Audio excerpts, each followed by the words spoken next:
Podcasts are very much part of how we communicate and get our entertainment. Businesses are making their own and getting interviewed on others. I thought it would be interesting to talk to a seasoned podcaster who has episode listens sometimes in the thousands. I'm delighted to say on today's Marketing Hub, we have Megan Byrne, a friend of mine. She is a mental health workshop facilitator, trainer, and content creator. Her podcast is called What's Your Why, and it's been going about 2 years. Hi, Megan. Hi. Thank you so much for having me on. This is so cool. Hi, Megan. It's great to have you on. Full disclosure, I've known Megan for the last year. We're improv buddies. Yeah. So we've been on that improv comedy journey together. And during that time, we kind of learned about what we did, and I learned about Megan's podcast, What's Your Why, which is a fantastic podcast. So I urge people to go out and listen to it. And it's really good and very unique as well, I think. So Megan, so I suppose we'll just get into the questions, okay? Yeah. So what's the format of your podcast, and what was the imperative or idea behind it? So the way it's kind of structured now, or the format is, it's kind of split into two segments. So it started off, so basically it's an interview style podcast. And for the first year, I only interviewed people. But then I realized like the one kind of common like familiar thing to the people that will be listening is me. So I think just to keep that interest there and to keep like a bit of consistency in the podcast, I created the second segment that's called Real Talk Tuesdays, where like my ethos with the podcast is I want people to just be able to speak freely about the lives they're living and the lessons that they're learning along the way. But in order for everyone to feel comfortable to do that, I created the second segment so that we can start to like deconstruct some of the things that society puts on us that like stops us from being able to just speak and tell our truth, and like that has us so guarded. So the podcast, yeah, it's kind of split into those two, but the main part of it would be interviewing people and yeah, just getting to know like what their life looks like and what's kind of shaped them into who they are. And I know that you have a very unique kind of, what's your why? I think it came from maybe where you grew up and your family circumstances. Could you tell us a little bit about that? Yeah, I think growing up, and I know like obviously we're friends, so you'd know a little bit of this about me, but I grew up in on North Side in Blanche, a place called Cordoff and Blanche, and we just didn't really have many people around us that were, kind of shown to be really successful and go off and be entrepreneurs. And like I guess what I would have been exposed to is people with a lot of mental health difficulties, addiction, a lot of just like breakdown in families and everything like that. And I think for kids, sometimes that can be really overwhelming, but I was always really curious about it. And I think the curiosity came from my mom. Like I just thought she was a nosy bitch. Like I thought she just asked way too many questions. But when she passed away, I realized she actually had a gorgeous gift that no matter like what was faced in front of us, whether it was someone that was like facing like really difficult addiction problems and stuff, she was always just so curious. So I guess when I ask what's your why, it's open to your own interpretation, but it doesn't have to be any big answer. But I think I just asked why a lot, like why does this person have to face these things, but somebody that comes from a lot of money doesn't? And I just asked why a lot of the time. So I don't know if that answers your question, but I think just being exposed to so much when I was younger just blew my mind up, and wanting to ask and get to know about so many different life stories and stuff that was out there. So that's kind of why I lean into that now, I think. Yeah, and it's a great question as well, I think, because it cuts straight to, because it really makes people question. It's not an answer that you can come up with like just on the top of your head. Do you know what I Yeah. mean? Yeah. So if somebody gets asked it, they're kind of like, oh, okay, right. I'm going to have to go away and think about this, because it's what drives us, what makes us the person we are, which is great. And I think that's why the podcast is so good, because the answers are not formulated, and they're always going to be different for different Yeah, people. which is like my favorite part about it. And sometimes people, I love when they challenge me and they're like, well, why not? I'm like, shit, I have no other questions prepared here. But I love kind of being challenged on it as well. And like, yeah, I think it's really cool. It can bring you down a lot of different conversation routes. Yeah, absolutely. That's brilliant. And like so I suppose we're on the marketing hub, right? And so like I have a lot of business listeners, and here I am with my own podcast, and there's a lot of people out there with podcasts, and they're just starting out, right? But they they may have 10 listeners, they may have 20 listeners, they definitely don't have listeners in the thousands, right? So maybe, let's say, when you started out, what did you do first, right? And yeah, let's that question first. Oh, see, I kind of started out on YouTube. So Yeah. I would like record the episodes on Zoom and then post them on YouTube. And like I made so many mistakes at the start. I think I got too far ahead of myself and I was thinking like 10 years time I want to have my own business and this is going to be great. So I think I lost sight of the small things. So I think it took me maybe a month or so to settle in and realize the main thing that was important was consistency. I don't have to have this big beautiful amazing, perfect podcast, but I just have to be consistent on my socials and be consistent with what I'm asking, like, what's your why? And I think I realized really fast on that I had to kind of be consistent, choose like maybe a day or two a week that I was going to post and just put it out there. Mm, And I think at the start I was trying to figure out how can I be unique to everybody else, because everyone, like you said this before, like everyone has a podcast at the minute, and mm, I was trying to figure out, well, how can I just be better than X, Y, and Z, when really it took me a bit of time to realize I don't have to be better than anyone. I just mm, have to be myself, and whoever's drawn to that will be drawn to it, whoever's not is not. But at the start, I was really just figuring out, what do I look like as a podcaster and what do I want the product that I'm putting out there to be. But it mm. took so long to actually, I think I'm still realizing that. And when you're a podcaster, it's something you're always going to be figuring out. But it was just a lot of questions at the start for me. Yeah. Um, yeah. I think that's brilliant, because like I think there's two key words for our listeners, right? Mhm. Consistency, and working out what you are, not what other podcasts are, but like what's your angle, and then and just lean into that, maybe in that way. Talk to me a little bit about consistency, right? So like I just know from your you've got a quite a large Instagram following, and so how much are you posting about what's your why on Instagram? See, I think at the start I really just wanted to put out like what's your why content and a reel that was connected to an episode and all of this stuff. But then I realized people are coming home from work. They actually, not everyone has the brain power to sit and watch a big video or listen to an episode. So I just started putting out like content maybe 2 or 3 days a week that's just asking people how they are and like giving them a second to check in with themselves and using the stories to interact with them, because when they're taking in so much information, like you probably know yourself, we're all just scrolling and scrolling. Yeah. But I try to do it at least like twice a week, maybe just Mm, kind of putting up an interactive story, like asking people how they are, like kind of getting them to pause in their day and like show them that I'm interested in their day by asking how they're doing, put up a few question boxes. And once they, I think, feel that I'm interested in their answer, then maybe they'll go on and click on the onto my page and go onto the reels and the episodes then. But I mm, think, yeah, I think like it's probably, I think it's important to post every week, a few times a week, so that people know who you are. mm. You're not an unfamiliar face to them. Like they start to recognize your brand, recognize what you stand for, and then like look forward to opening your stories. Like I don't know about you, but I have people on Instagram.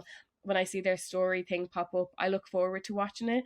So I think Right. the more you're posting, the more you're kind of making a platform for yourself, the more people look forward to seeing it, or they unfollow you because it's too much. Yeah. Um, but yeah, I don't know But if I. they were going to go anyway. So that's it. That's really it, because I have seen that, and it has. I'm not on Instagram that much, but when I am, and I've gone through your stories, and I see your little questions, and they do make me pause, right? So it works, right? And that I think that's a really really interesting idea, and just as well, because I think business owners and people getting into podcasts they think about just having to do the podcast and to edit them, but then there's the whole area of promotion that needs to be done. And I think that's very kind of astute thing that you said there, where you're getting people not just posting things at them, but putting things up that people will interact with. Yeah, because I Um, think at this early stage, like for two of us, like our podcasts are still babies in comparison to the likes of Blind Boy and all mm, of these people. So I mm, think for us, like I don't think enough people talk about the fallback sometimes, or the disappointment when something that you put a lot of work into, like when you're starting off, you do everything yourself. Like mm, we record the episodes ourselves, we edit them ourselves, we make the content, so you're putting a lot of work in. So I think when you're so early in the journey and you see that you're putting all this work in and 10 people are listening, it can be such a kick in the teeth. So then like I don't think anyone talks about the fact that the motivation can definitely dip if mm, you're not seeing the results straight away. So I think I found a way to trick my brain into being like, okay, maybe I'm not getting a million listens this month, but look at the people that are interacting with my stories and that are still showing a little bit of interest. Maybe out mm. of the 200 of them, 10 will listen to the podcast, and that's okay for now. But just little ways to kind of prove to yourself that it is worth it and it's worth keep going with it, because it's so easy to just give up when you're seeing that it's not actually having a big massive impact. But I think you have to keep coming down to be like, actually, if two people listen to it, that's enough for now, and Yeah, maybe the more work I put into it, the more people will be interested. Um, but yeah, I don't think enough people maybe talk about the disappointment that can come yeah. matched with the numbers. Yeah, exactly. Because like, people are listening, like I said, Blind Boy, or some of the big business podcasts, or the 1% podcast, or stuff like that, Mm-hmm. which are brilliant podcasts. Yeah. And but those people have worked very hard Mm-hmm. and on building that up. And for us starting out, it's kind of like going, well, I think I'll get a few hundred on my first podcast, and surprise, surprise, that does not happen. Yeah. Um, and yeah, that's really interesting to talk about that. um and like, I think as well, for business owners, like, it's, because it's great for us because we're creating content and we can put on our websites as well, so for our SEO. But also we're creating our little videos to put on the likes of LinkedIn and all that. so Yeah. so it is about getting the listens, but it's also about the content that we're creating around that, and our YouTube channels as well. um so uh so that leads on nicely to my next question. So, how did you grow your following? At the start, I thought it was just because it's an interview style podcast. I thought the way to get the numbers was to just interview the big famous people. And to be honest, I interviewed a woman that had like 3 million followers, and I got 3 followers from that episode. Like, I was like, oh my God, this is going to make me, I'm going to get so many followers. 3 people followed, and I'm pretty sure like they don't even follow me anymore. So I thought that I had to like interview people with big numbers, but actually I just had to tune into what am I actually interested in and who am I interested in, because once I started to interview people that I had genuine curiosity about, it meant that I was shown up in the episodes and really curious about them. So Mm, they felt seen and heard, and then they'd be more likely to share it onto their own page. And at the end of the podcast episodes, I would say to them, like, look, I am going to share this. And if we want to get it to the right audience, like, I'm going to need you to share it with people as well and share it onto your platforms if we want to get it to other ears and have people be impacted by this. So then when I start kind of saying that to people at the end of episodes and interviewing people with like 200 followers and stuff like that, then mm, more people would kind of come and find my page and start listening to the podcast and following the Instagram. And I mm, still don't have that many Instagram followers, but mm, the way I got to the number I'm at now is just by the people that I've been interviewing, sharing. And mm, I would have had like my friend Lindsay, when I interviewed her, she just kept sharing it and kept sharing it, and she actually had a big following, so she got mm, me like a good few. mm, But the way the numbers kind of build for me is by just really kind of interviewing all random sorts of people and asking them to share it out to their kind of audiences, because if people are following them, it's for a reason. So just trying to yeah, hope that they'll share it to people as well that will hear, and then they'll yeah, share it and they'll share it. Um, exactly. I think that's good. So it's like, it's not always about interviewing that one big influencer, yeah, because their followers might have no interest in this type of podcast. Yeah, and Um, people drowned it out by, like, if you think about someone, say if we were to interview Justin Bieber tomorrow, like obviously he's massive, but how many people are interviewing him? Like there's so much information on him out there, and that goes for all of the influencers and stuff like that now. So if I was to interview you for the podcast, more people would probably listen to that than a person that you could literally Google the information about them. I think yeah, that intrigue of like, oh, I wonder what his story actually is. You yeah. know, like I think the actual, I don't know the answer to this, so I'm going to listen to it. I think helps sometimes. Yeah, yeah, no, that's good. That's good. So diversity, like I think what comes across there is diversity as well, but also, I suppose that's what I do with the marketing hub as well. It's like it's people I come across and I kind of go, okay, that'd be kind of interesting because I want to learn because Yeah. I'm learning as I do these things. You know, when I'm talking to somebody who's an expert on exhibitions or on LinkedIn or etc. You know, Hmm. so any things that you've done that that worked and other things that didn't work, you know, in your evolution that popped to mind with the podcast. Um, I think that didn't work. So obviously come to mind a little bit Yeah, easier. yeah, But I think because there is so many podcasts out there, I would listen to them and then try to be clones of them. And that just didn't work. It meant that when I was coming onto the podcast, I wasn't being authentic to myself. So like, and people can smell that out. They can smell when you're not being sincere, when you're asking a question because you think it's the right one to ask.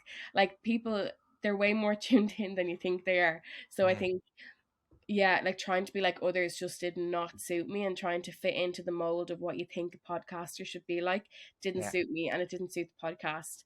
Um so that didn't work, and probably loads of other things didn't work.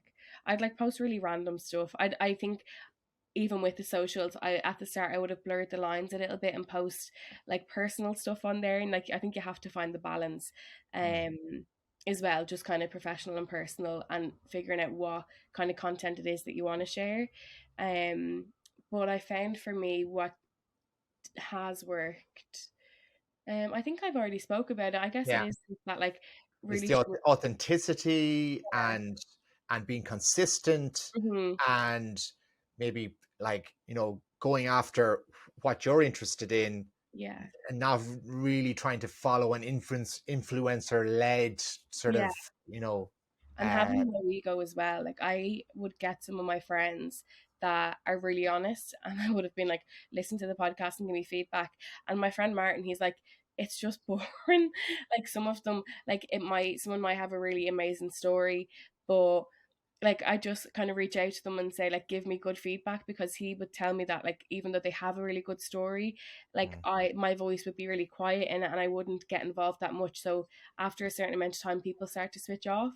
So his yeah, kind of feedback would be to get more involved in the conversation and have it be like a conversation, and not just asking a question and then shutting up for 20 minutes and asking another question. yeah, So yeah, just kind of I think taking your ego out of it and asking for like brutally honest feedback of how the podcast is landing with people. Because if you're not checking in for feedback, like it could just be like shy. And it took me a long time to realize I had to do that. And then once I yeah, started asking, I was like, why the fuck did I start asking people? Um, yeah. but no, it does help, I think, a That's lot. that. I totally track with that stuff because like when I started out making videos, Yeah. like I'd work away in a video and then I'd show it to my wife Rochelle and she would have a few comments and I'd get really like, but Yeah. like I've worked for ages on this. It's perfect. And she was like going, yeah, but you know, just these other things, you know. So like I think we're creatives because often we're working for free in the beginning, right? Yeah. And it's our passion and we're pouring our heart into it and we go, okay, that's I've done it, I've got there. And then when you hear somebody go, yeah, like I think you need to go back and do a bit of that again, you know, it's so disheartening. It is. Because you Yeah, haven't got someone to just be like, okay, can you go and edit from here to here and change that up? Like you have to do all of the work, but yeah, it is worth it. You just have to keep reminding yourself that. yeah, absolutely. And like it is a bit of a passion. Like I think like it's one of those things as well. Very little people get into media production Yeah.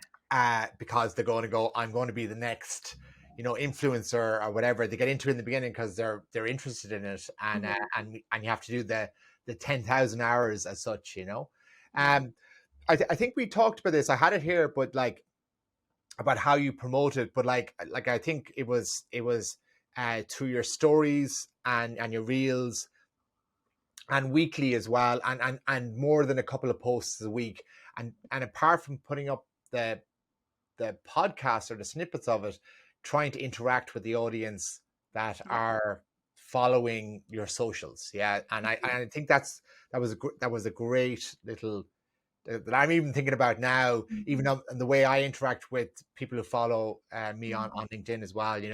Maybe asking them, like I always find on LinkedIn polls do really well, because we always want to, like, we see a poll and we go, yeah, I'll put my name in there. I want to see what the answer is. Yeah.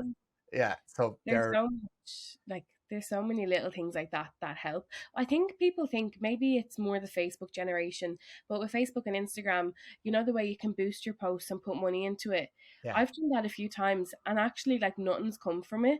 And I know it's probably about like how much money you put in, but I've put like a good bit of money into promoting it, but like nothing comes of it. I think it is that hard grasp. It's like, or hard grind. Like if you're out in a cafe and you're working from there, putting up a story and tagging them in it, then they reshare it onto their story, and people are like, oh, I wonder what they're doing. It's all those little things of like just connecting to the right people and like including people in to be a part of your product, rather than paying people to click links, because they don't really, I feel anyway, it doesn't really land too well. Like it might get your numbers up, like views wise, but in terms of like a longer term, people actually following and being interested, I don't think pumping all your money into promoting it online, I don't think it actually helps as much as you might think it does. Yeah, I don't think so. It's like the junk food of you get a hit of it, Yeah. but down the line you're getting no good from it. Yeah, honestly, that's such a good. Yeah. That's exactly it. And so, right, you've been interviewing people for a couple of years now, right? So what tips do you have for people that are starting out in their podcast? Like, what do you do, like in the build up and the preparation wise, and then even when you actually are on the podcast interviewing people? Any tips there? At the start, I used to write down the questions exactly. What am I going to ask this person? What do I want to know? And I think that's good. And sometimes I still do fall back on that, but I do find that it limits where I can go in the conversation. So if I have a list of 10 questions, and I'm glued to, okay, where am I going to find the link out of this question into the next question? It shuts me off from actually listening to what they're saying. Yeah. So my preparation now is like doing a bit of research on that person, or doing a bit of research about what I want to talk about, and then just trying my best to let the conversation flow, and asking the questions that people don't ask or that they're too afraid to ask, and just being that one that fucking goes in like, no, like, I want to ask this, maybe that other people might avoid. Does that answer your question? I don't know if it does. Yeah, no, it does. Like, it's good because as you know, because you saw the questions I was going to ask today, so I would be very much of that mode. But I suppose I'm starting out on the podcast journey, and like, I just had a podcast that's come out 2 weeks ago, and with Stephen Murta, and he's an exhibition guy on LinkedIn, but he's a great man to talk, right? And he brought up things like mindset and all that, and we kind of went off. Like the podcast, sorry to listeners, it was a bit longer than intended, but it was really good conversation, So I do think having that, just letting it go and just seeing what comes out of it, there's definite value in that, I think. But preparation, and I like that about doing a bit of research on the person and doing a bit of research on the area, and have that in your mind beforehand, rather than just having a list of standardized questions. Yeah, and people love talking about themselves. Like I found, because especially like if people that are listening to this podcast Hmm, or your podcast, they might be have more of a business mindset. But hmm, something I've realized is that people just love chatting about themselves and their life. So yeah, even if you have to have a really professional call and get like your points across of how to run a business or this kind of stuff, if hmm, you can kind of trick people into talking a little bit about themselves or ask a question that actually gets them to check in with who they are outside of work and outside of being a podcaster or a business person or all of this stuff, like even okay, what makes you happy in life, hmm, what motivates you, who's someone that you admire or motivate. I think that then connects them to a part of themselves that feels really real, yeah, rather than a rehearsed script they have in their head that they've probably said a million times. And that's probably what makes it more memorable for people as well. Like they'll remember a podcast where they connect to a real feeling in themselves, rather than when they've answered probably like 15 questions that they've answered 72 times yeah. this That, week, you know, that kind that, of way. yeah, that's a good point. So I'm going to come up with some shock jock Yeah. questions. Shock them out of it. Here's the shock jock section. Yeah, yeah, that's good. That's a nice little idea actually. Yeah, because I I think sometimes like what I'm always trying to say, and I try and do with my socials is to show a little bit about myself as well, Yeah. and because you want people to get just an idea of yourself, not you just talking to camera and saying things on a Mm-hmm. subject, just a little bit more about you and just to flesh out the person as well, Mm-hmm. that's great. And so let's talk technical, right? So like what mics you use, what apps you use to record and edit on, anything like that really. Yeah. I think the first thing I'll say is I think everyone, like, what stopped me from actually getting into the podcast at the start was I didn't have the right equipment. Yeah, So even sometimes, like, now the microphone I would use, it's just a USB yeah, condenser kind of mic. But sometimes if I feel inspired and I just want to chat, I'll just get my laptop and speak into Audacity is the app I use. yes, Um, so I think like yeah, like sometimes I'll have the mic set up and I'll do it all properly with the headphones and all that stuff. But I think just not waiting for the right time to have everything set up and have everything perfect. Like if someone is kind of hesitant to start a podcast because they haven't got the most expensive equipment, like you can pretty much make it work on any level. Like once you have the app Audacity, it's free. You can yeah, literally just speak into your laptop and record that. But any kind of USB condenser microphones are good as well, I find. yeah, Um and then yeah, I edit on Audacity, yeah. and I upload everything through Podbean. Podbean, okay, yeah. I use Anchor, which is the free thing on Spotify. So it's Mm. Spotify's free thing, and like I like when I started, I just went, I just need something that's free because and Yeah, it works fine. I presume they're all kind of similar as well. yeah. Um, With Podbean you have to pay like I think it's maybe €20 a month. yeah, But the only reason I went with Podbean is because a few people had said it before and I was just too impatient. Like I just wanted to get in. So I didn't do enough research of yeah, okay, where does free stuff, where yeah, doesn't. I just went in with it. But it does work well. But I think maybe a piece of advice for people is like do your research before you jump in, because like yeah, that there could be stuff where you could be getting better deals or things for like less price and yeah. more costly and stuff like that.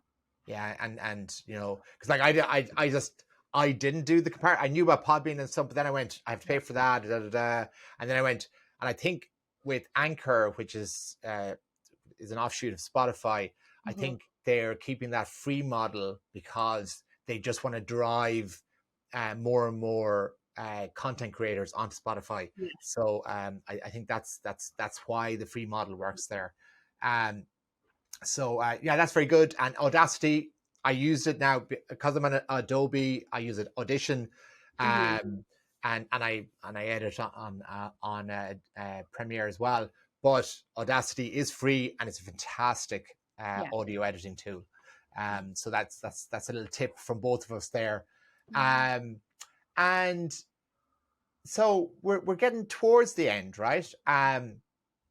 So just kind of more spitballing a little bit, right? So how like you're in the podcast world, right? And you're listening to a lot of podcasts as well. So how do you think podcasts are going to evolve over the next while? I imagine it being what YouTube was 5 years ago. I don't know if that makes sense to you when I say, but Hmm. about 5 years ago, and probably like for a period of 10 or 15 years, YouTube was the place to be.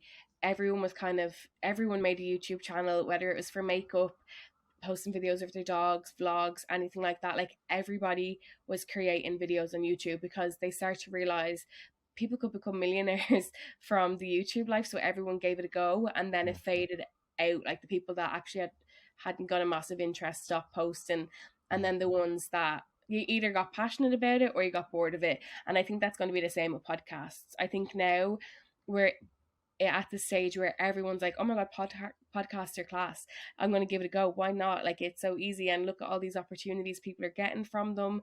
And I think now it's such, everyone kind of wants to have big numbers on social media and stuff, and maybe they think podcasting will get them there. So I do think for the next while it'll continue like that. Everyone's going to kind of dabble with podcasting, and I my kind of guess would be that people are going to find a major passion for it and continue it on, do the likes of live shows, like really kind of find the groove with it. And the rest that are kind of giving it a go for a season or two will probably get bored if they're not actually. I think Yeah, they'll give it a go and then realize it's not for them. yeah, Um, yeah. but No, I think, yeah, sorry, go on. yeah, sorry, yeah, no, I saw you were finishing there. No, I totally agree with that actually. Because like I think we're at peak podcast, right? Yeah. Yeah, Mm-hmm. we're there. Like it's all around us, and there's these crazy deals being given to people to go onto Spotify, and it's definitely that feeling that and it's easy to get into as well because unlike video production, a lot of it is audio based, and it's easier to do. The production is easier to do, and some of them I listen to, the production values are like rubbish. Yeah. And it's actually like there's one called the Wolf and Owl podcast. Yeah. It's two English comedians on it, and like it's just the two of them just having a chat every week, and they get, and like, because they want to extend it, they get people to send in emails and they give like agony aunt advice, but I love it's that. really funny. It's really Yeah. funny. And that's it. And sometimes they just go, oh my God, I think this is the worst one we've ever done. Like their mics aren't working or stuff like that. Yeah. But like what comes across is, and I go back to what you were saying there about people not, waiting until they have everything set up and they know, they have like content is king. And it's not about like you can have the nicest setup and the best logos and all that kind of stuff, but it, like as you said, if it's boring, nobody's going to listen to it, right? Whereas we will put up with an awful lot. Yeah. People, As sorry. Sorry, you go No, ahead. Sorry. no. I just agree with a lot of what you're saying. It's like like as if you're in a conversation with somebody. Like if they're really really boring, you're going to tap out. Doesn't matter. They could be in the fanciest suit ever, like looking gorgeous, but their conversation might be rubbish. It's the same with podcasts, and like your quality.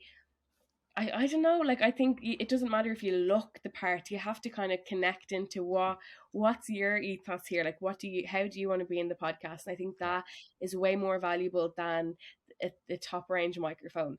It's, like, what do you bring into it? Like you can buy everything, and like you can have absolutely everything, but I think you have to give more work into how you actually want to be, and how do you want to interest others and build intrigue and that kind of thing. yeah, um yeah.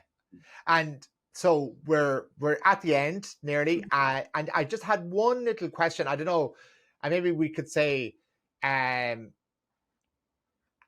you like so and so this is a double barrel, right? So have you ever been given any advice on creating podcasts that has stuck with you, and it's been kind of like invaluable, that you always think this is my thing that I stick with?